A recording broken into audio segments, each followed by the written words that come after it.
Baik, terima kasih pemirsa Umat TV yang dirahmati Allah Subhanahu wa taala, masih bersama kami di program Tafsir Pendidikan Islam dan masih bersama Ustadz Alim. Tadi kita sempat membahas banyak hal mengenai pola kehidupan yang seimbang, yang sesuai dengan Al-Qur'an pastinya Ustadz ya, yang sesuai dengan Al-Qur'an. Seimbang di sini, adil di sini bukan adil menurut logika manusia. Seperti yang Ustadz mengatakan tadi bahwa adil 2 tambah 2 4, yang 1 2, yang A 2, yang B juga 2, bukan seperti itu. Tapi adil di sini kita harus melihat dari kacamata Al-Qur'an atau Allah Subhanahu wa taala itu sendiri.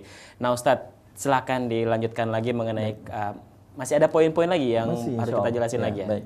Bismillah, alhamdulillah, salatu wassalamu ala rasulullah ma'badu. Jadi tadi sudah saya sampaikan bagaimana kita seimbang dalam masalah ilmu dan juga amal. Yang kedua ini adalah seimbang di dalam mengkonsumsi. Nah, ini yang penting, yang setiap hari kita jumpai di sini. Makan, Ustadz, maksudnya gitu. Tidak hanya makan, apa saja di dalam kehidupan, berpakaian, ya, bergaya hidup, berpola hidup, ya. Makanya seimbang di dalam mengkonsumsi. Jadi tidak boleh terlalu israf, ya, berlebih-lebihan, Okay. melampaui batas, dan tidak boleh terlalu bakhil atau kikir. Jadi kita itu di dalam mengkonsumsi sesuatu, baik makanan, berpakaian, bertempat tinggal, bermobil, ya.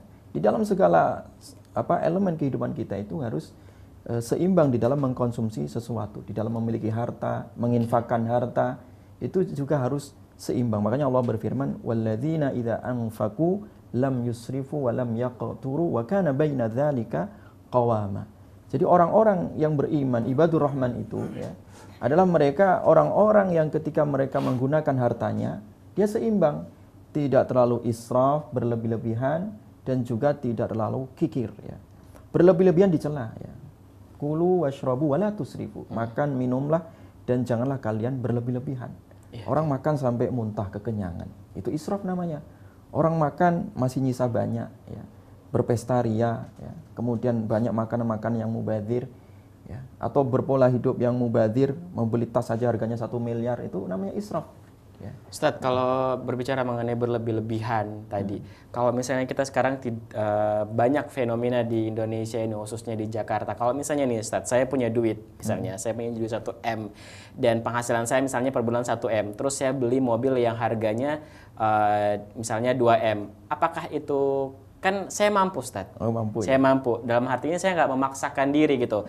Ini juga banyak di luar sana kita lihat public figure yang mereka memiliki rumah yang itu, tapi mereka mampu gitu, Ustadz. Betul. Bukan karena mereka utang di A, B, tapi mereka punya duit. Makanya di sini, di dalam Islam itu, ketika mengkonsumsi apa saja, memiliki materi, benda, itu harus disesuaikan dengan syariatnya. Kita melihat kacamata syariatnya. Jadi makanya kita itu melihat kepada diri kita. Walaupun kita mampu membeli bagaimanapun, bukan berarti kita harus membeli semuanya, ya. Makanya Nabi SAW itu bagaimana contoh orang yang sangat bersahaja, ya. Ya, orang yang bersahaja. Jadi orang yang sangat sederhana. Jadi seorang mukmin itu, ya, tidak menunjukkan kemewahan lewat aksesoris, ya. Kita lihat Nabi tidak pernah menunjukkan kemewahan Nabi itu dalam bentuk aksesoris. Tetapi sebenarnya seorang mukmin sejati itu adalah dia disebut orang kaya itu ketika ditunjukkan dengan budaya infaknya. Ketika infak 1 miliar, maka kita lihat Utsman bin Affan misalkan, kurang apanya beliau seorang saudagar kaya. Iya. Tetapi Utsman bin Affan itu tidaklah ditunjukkan kemewahan dirinya dalam bentuk aksesoris. Kendaraannya misalkan, rumahnya tidak. Tetapi ditunjukkan kemewahannya itu ketika, ya, saat infak. Infaknya sekali infak 100 onta. Misalkan 10 miliar. Sekali infak, ya. Jadi kalau fisabilillah, ya, mereka kelihatan dia orang kaya. Tapi kalau dalam budaya hidup, pola mengkonsumsi, tidak kelihatan. Dengan budaya gaya hidupnya, tidak ditampakkan itu. Bahkan Nabi SAW ketika melihat, ya, salah satu rumah yang ada kubahnya tinggi di Madinah, Nabi SAW menegur, rumah siapa ini? Katanya. Artinya Nabi mencela ini. Tidak layak seorang mukmin memiliki rumah sampai ada kubahnya gitu, ya, terlalu mewah. Ya, sementara tetangganya dalam kondisi miskin, tetangganya dalam kondisi fakir, kondisi membutuhkan. Ya. Ini juga akan menjadi gejala kesenjangan sosial. Makanya di sini orang mukmin itu ketika dia menggunakan hartanya tidak terlalu israf, dan juga tidak terlalu bakhil. Makanya di dalam Islam itu juga tidak boleh menunjukkan sifat lemah ya. Biar dikatakan itu terlalu zuhud misalkan, bajunya nggak pernah disetrika, bajunya bolong-bolong misalkan, nggak pernah dijahit misalkan, nggak pernah dicuci. Ya, tidak itu, tidak terlalu bakhil ya. Makanya dia itu adalah berpola hidup yang pertengahan ya. Jadi pertengahan. Jadi pertengahan sesuai dengan apa tadi? Porsinya. Jadi tidak ditunjukkan dengan kemewahan, aksesoris ya.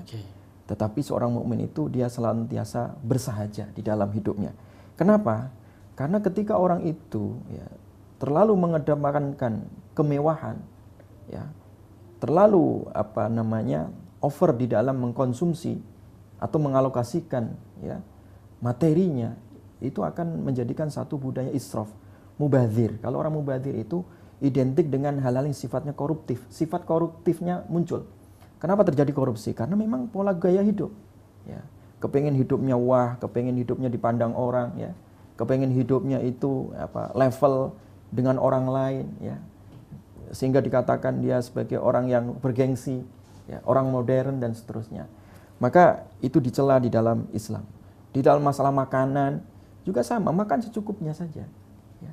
Tidak perlu makan sekali makan itu ya, menghabiskan berapa puluhan juta rupiah misalkan ya, hanya gara-gara segelas kopi misalkan, atau hanya segelas atau sepiring nasi ya. Tetapi karena kemewahan tempatnya yang mahal dia beli tempatnya ya, itu juga tidak dianjurkan di dalam Islam. Makanya Nabi SAW menegaskan, kalau toh kalian mengkonsumsi satu makanan, thuluthun ya, li syarabihi, sepertiga untuk minumannya ya, wa thuluthun li ta'amihi, sepertiga untuk makanannya, wa thuluthun li nafasihi, sepertiga juga untuk nafasnya. Jadi sangat seimbang itu ya. Jadi tidak boleh mendominasi makanannya lebih full misalkan. Tidak minum misalkan, bahaya juga kan. Atau bahkan minum makannya terlalu over sehingga nggak bisa bernafas. Itu juga tidak seimbang. Makanya ketika seseorang itu mengkonsumsi dengan budaya seimbang tadi itu, dia secara fisik sehat ya kan. Secara rohani sehat. Makanya budaya seimbang itu tidak hanya kaitannya dengan masalah pola makan saja, tidak, tetapi pola bagaimana kita memanage daripada rohani, kolbu kita, sehingga kita itu menjadi sehat secara fisik, sehat secara rohani. Okay. Jadi sangat luar biasa pola keseimbangan yang diajarkan oleh Nabi SAW. Inilah sebenarnya bagaimana kita mendidik diri kita, mendidik keluarga kita, dan ini adalah bagian prinsip pendidikan di dalam Islam. Jadi pendidikan pola seimbang begitu. Ustaz bilang bahasa Arab sorabi, apa artinya Ustaz? Surabi? Nah itu antum yang tahu. Iya. Tadi sempat dengar sorabi ngomongin makanan, jadi saya keinget makanan sorabi di dekat tempat tinggal saya. Baik, kita akan masih lanjutkan lagi pembahasan kita kali ini mengenai pola hidup seimbang. Nanti di segmen selanjutnya kita akan buka sesi tanya jawab ya. Nah, untuk pemirsa yang ingin bertanya bisa lewat telepon atau juga lain SMS di 0811 913 3000. Sekali lagi di 0811 913 3000. Tetap di Umat TV.